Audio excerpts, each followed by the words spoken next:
After I paid to replace the shared water line, my neighbor claimed he never agreed to it. He sued me. I lost. Then I got the bill for his pool refill. "Thanks for the water," he texted. 6 months later, his pool was bone dry, and that was just the start. I live in Tempe, Arizona. It's one of those older neighborhoods where houses are close together, and weird little things were done back when they were built. Like shared water lines. Mine runs under the driveway I share with the guy next door. Steve. Steve's probably in his early 60s. Always wears the same faded Arizona State shirt, even when it's 110 out. I moved in 6 years ago and he introduced himself right away. We were neighbor-friendly. Waved, said hi, small talk about the heat or trash pickup. I thought he was fine. A few months ago, I noticed our water pressure was weird. Showers were barely a trickle. Then one morning, nothing. No water at all. I checked with Steve. Same issue on his end. I called a plumber. It cost $150 just to get someone to come out. He poked around, used some fancy listening device, then shook his head and said the line under our shared driveway was leaking like crazy. Old metal pipe from the 60s, rusted through. He said it had to be replaced immediately. I asked Steve if he wanted to split the repair. I still remember what he said. Yeah, of course. Just let me know how much. I'll send over my half. He said it like it was obvious. No hesitation. I even texted him after that conversation just to confirm what the plumber said. He responded with thanks for handling it.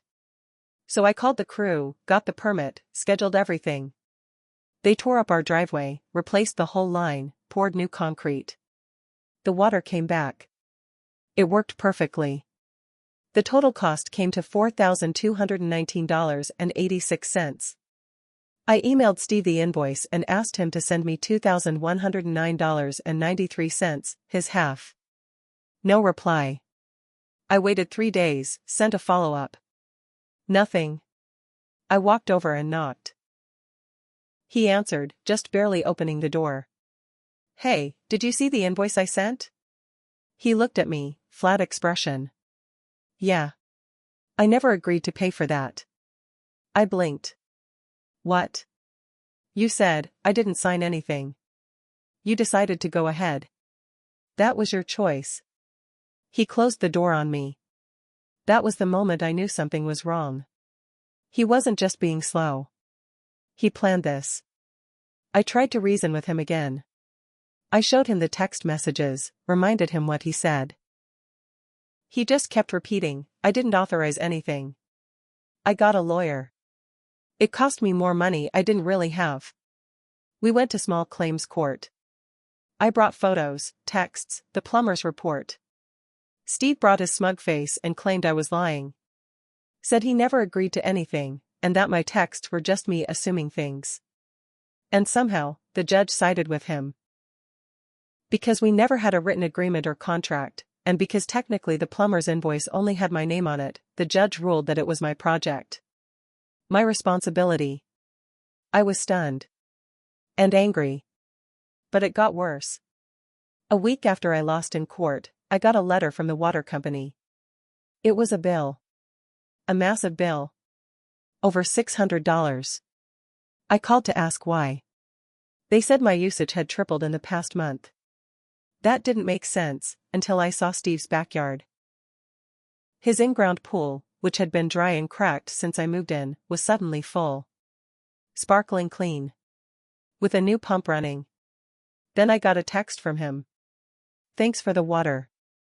That smug piece of garbage had used the new water line, the one I paid for, to refill his pool.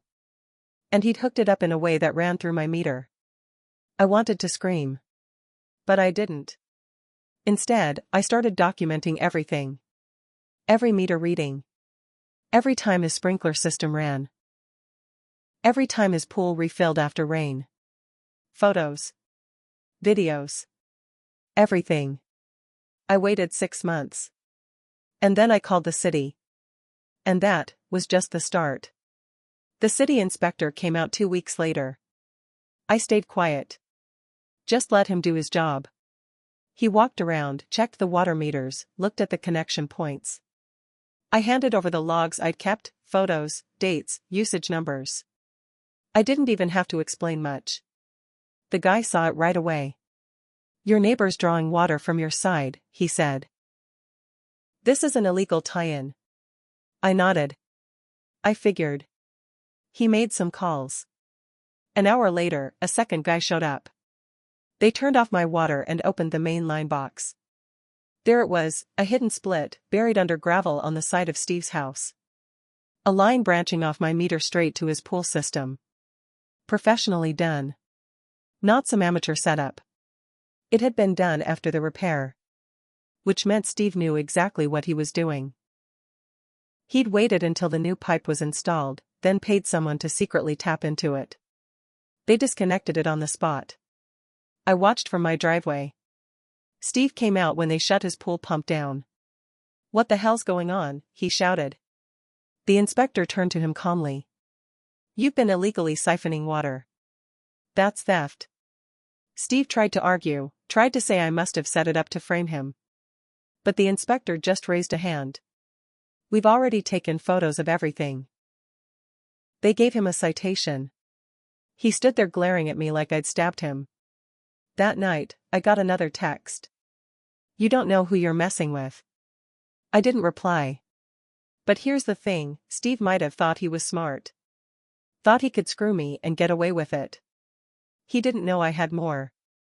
2 days after they shut his illegal line off, I filed a formal complaint with the Homeowners Association. Attached all the evidence. They hit him with a fine for unauthorized construction on shared property, over $1,200. Then I took it a step further. I found the contractor who'd done the hidden water tap. How? I checked Steve's trash on bulk pickup day. Found a crumpled up invoice from a plumbing company in Mesa. I called them, pretended to be Steve, and said I needed another tap line like the one you did last summer. The guy laughed and said, "You mean the secret pool refill line?" Gotcha. I hung up. Then I reported them to the Arizona Registrar of Contractors. A month later, that company got fined and lost their license. Steve's go-to plumber? Gone. Meanwhile, his pool started going green. Algae buildup. No refill line. His pump couldn't circulate because it kept pulling in air. One night I walked outside and saw him standing in his yard, staring at the water. Just standing there, motionless, like he was trying to figure out how everything turned. Then it got worse for him. Because the plumbing company that lost their license? They turned around and sued him for not disclosing the job was illegal. Said he tricked them. Claimed they'd file fraud charges if he didn't pay their legal fees. I saw the process server hand deliver it. Steve kicked the door. And me? I stayed quiet. For now. A few weeks went by. Things got quiet. Too quiet. Steve stopped coming outside. His pool turned into a mosquito breeding ground. The HOA finally issued a demand. Drain and clean it or face a lien. Then something strange happened. I got a letter from the city. It said there'd been a complaint filed against me. Allegations of tampering with municipal utilities. I was listed as a potential suspect in malicious disruption of water access. It didn't take much to figure out who filed it. Steve was trying to flip the script. Again. I went straight to the city office and asked to see the full complaint. The woman behind the counter hesitated but eventually handed it over. I flipped through it. His name was right there on the form. Steve had claimed that I'd intentionally sabotaged the shared line before the original repair, that the leak was somehow my fault, part of a plan to force him to pay. It was insane. But here's the scary part, he'd included screenshots of our texts, edited to make it look like I'd threatened him. Chopped up, rearranged, completely out of context. And he'd signed it under penalty of perjury. Now this wasn't just neighbor drama. This was criminal. I contacted my lawyer again. She was shocked. But she had a plan. We subpoenaed Steve's cell provider and pulled the original message records from both of our phones. Clean. Clear. Unedited. The city dropped the case against me. But they didn't just walk away. They opened an investigation into him for filing a false report. He must have panicked, because a week later, I got another envelope. This time, it was from a local real estate agent. Steve was putting his house up for sale. No sign. No open house. He was trying to do it quiet and fast, probably hoping to get out before anything else stuck to him legally or financially. But I wasn't done. I made a few calls. Told a few local investor groups what kind of neighbor he'd been. Sent them the court records and citations. Told them he was under investigation. Every offer on his house suddenly dried up. The last straw came when the city came back and inspected his lot for water damage caused by his illegal tap-in. They told him the broken line had caused erosion under the driveway, and because he'd created the secondary line without a permit, he was liable for the repairs. Cost? Estimated at $9,000. I stood on my porch one morning and watched a city truck jackhammer his side of the driveway. His pool was empty. His yard was dead. His mail was piling up. And his for sale by owner listing had been taken offline. But I still wasn't finished. Because there was one more thing I hadn't told him yet. So I waited until the last city crew packed up and left. Then I walked over, knocked on his door one final time. He didn't answer. I knew he was in there. I could hear the TV, low and dull behind the wall. I slid a single photo under his door. It was a printed screenshot of his text from months ago. The one that said, "Thanks for the water." I didn't leave a note. Didn't need to. And as I walked back across the driveway, the one we used to share, I realized something. I didn't want an apology anymore. I just wanted to stop thinking about him every time I turned on the tap. That week, Chuck's shop got shut down for inspection violations. The garage I helped him rebuild? Locked up with a red sticker on the door, cease and desist until further notice. I didn't celebrate. I didn't gloat. But when I got home that night, I stood out back in the shed I was slowly turning into my own shop. I looked around at the workbenches I built, the tools I bought one at a time, the board where I wrote every job I'd taken, every dollar I'd made clean. I knew it wasn't over. But Chuck was learning something now. That I wasn't just a helper. I was the reason everything around him was finally starting to fall apart.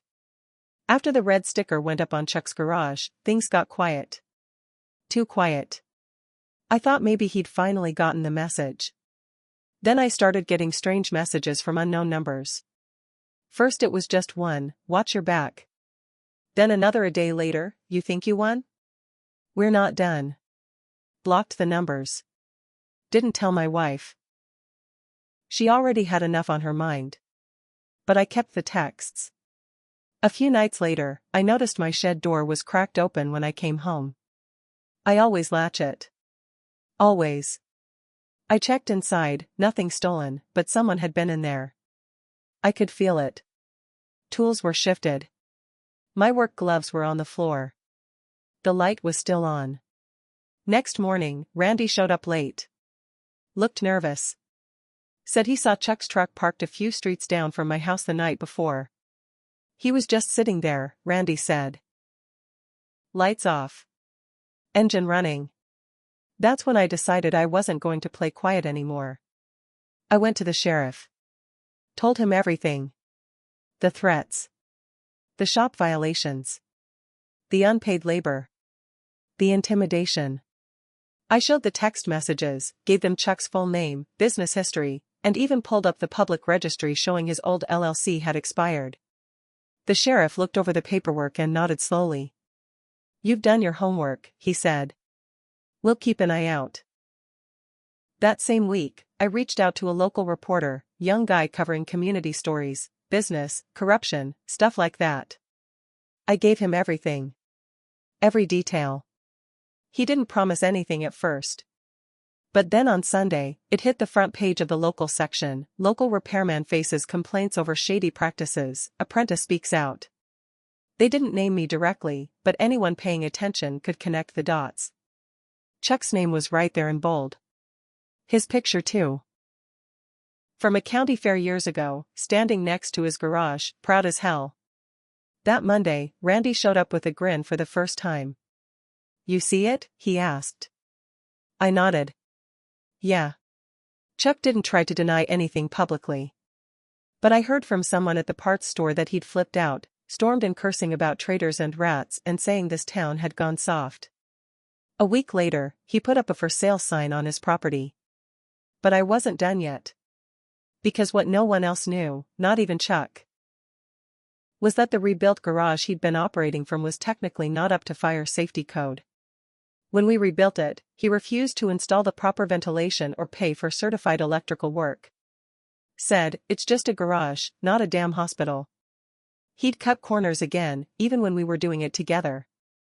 And now that garage was listed for sale. So I made a call. Not to buy it, but to the county zoning office. I just asked a few simple questions.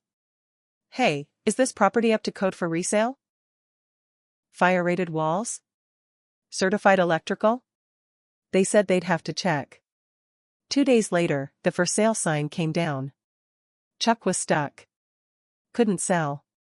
Couldn't work. Couldn't rebuild without fixing thousands in code violations. Randy and I just kept working. One job at a time. Then last week, something happened I didn't expect. A woman walked up my driveway, mid-50s, well-dressed, hair pulled back. Said she was Chuck's sister. She was calm, polite. Introduced herself. Said she didn't want trouble, but she wanted to understand what had happened. Said Chuck hadn't told the family anything, just that everyone turned on him. I didn't say much. Just told her, ask him why he tore up my paycheck. She nodded, stood quiet for a second, then said, he always thought people owed him for showing them things. Even when they were the ones doing the work. Then she looked me dead in the eye. He's not sorry. He's just angry you figured out how to beat him at his own game. About 2 weeks after his sister showed up, I got a letter. Handwritten. No return address. It was short. You think you've won? You just poisoned a well you'll have to drink from too. This town doesn't forget. It wasn't signed, but I knew the handwriting. Chuck wrote in all caps, like he was drafting blueprints. Sloppy, angry pen strokes. My wife wanted to call the police again. I told her it wasn't a crime to write a letter. But I saved it. Tucked it in the same folder as the texts, photos, legal forms. Thing is, Chuck was wrong about this town. People do remember, but not the way he thinks. One of the older mechanics in town, Jim, runs a farm equipment yard, came by my shed one morning with a busted rotary tiller. Said, I don't usually hire guys I don't know. But Chuck ran his mouth too long. Time someone else got a shot. Word was really spreading now. A contractor brought me a metal gate to weld. A local church wanted their signpost fixed. I even got asked to help a high school kid restore an old dirt bike for a school project. Every week, more people showed up. No signs. No big ads. Just quiet recommendations. Meanwhile, Chuck? Last I heard, he was trying to sell his tools online. People said he started drinking more. He showed up at the diner a few times, tried to sit with the guys he used to talk shop with. Nobody made him leave. But nobody asked him to stay either. Then Randy came in one day holding a piece of paper. You're not gonna believe this, he said. It was a copy of a job posting. Chuck was trying to start a mobile repair service out of his truck. No garage, no address. Just a cell phone number. And underneath, in big letters, no inexperienced help. No more leeches. I work alone. That was the moment it hit me. He still didn't get it. He thought he lost because I turned on him. He didn't see it was everyone else who left him. I didn't even have to say a word anymore. This town talked for me. The people he'd looked down on, the kids he underpaid, the folks he overcharged, one by one, they started drifting away from him. Some just went quiet. Some came to me. Some just made sure others knew the truth. And Chuck? He was still out there. Still angry. still blaming everyone but himself. But I wasn't done yet. Because there was still one thing I hadn't told anyone. Not even Randy.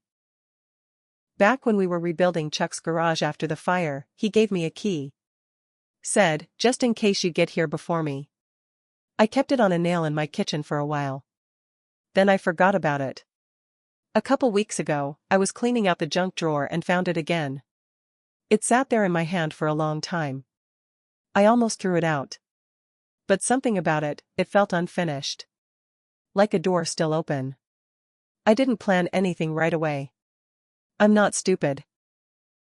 I knew better than to step foot on that property again, especially now that the garage was flagged. But I started thinking about all the time I spent inside that place. The layout. The storage. And I remembered something that didn't sit right. Chuck used to brag about a legacy box. Said it had all his old schematics, receipts from big jobs, even photos from when he worked on a custom engine for a drag racer down in Texas. I've kept it through 3 floods and a fire, he said once. If I ever lost that, I'd be just some guy with a wrench. He kept it in a cabinet under the main workbench. Locked. But I knew where the key was. He hid it behind a false outlet cover by the grinder. I'd seen him grab it once when he thought I wasn't looking. So one night, after putting my youngest to bed, I grabbed my flashlight and went for a walk. Chuck's property was dark. The for sale sign was long gone. No lights on. No vehicles in the drive. I didn't go inside the garage. I didn't even step onto the main floor. But I walked around the side where the breaker panel used to be. The panel we rebuilt together. I checked the vent system. The same one he insisted we didn't need to update. I took pictures, missing filters, old wiring, exposed junction box. Then I checked the foundation edge near the rear wall. I knew what I was looking for. The day we poured concrete, Chuck had gotten a call midway through. Some parts delivery. He left me alone with the finished work. He told me to smooth it out and finish it however I wanted. So I did. I carved something into the wet concrete behind the rear tool shelf before it dried. 3 initials, mine. And a date. And one more thing, 3 numbers. The inspection code for the wiring we should have used, but didn't. It was my insurance. Proof. That I'd been there. That I helped build it. That I knew exactly what we skipped. I took a photo of that too. Next morning, I called Randy into the shop. Closed the door. I need to tell you something, I said. I showed him the photos. I told him about the box, the key, the legacy check kept hidden. He just stared at me. You gonna turn him in? He asked. I shook my head. Not yet. Why not? I looked out the window.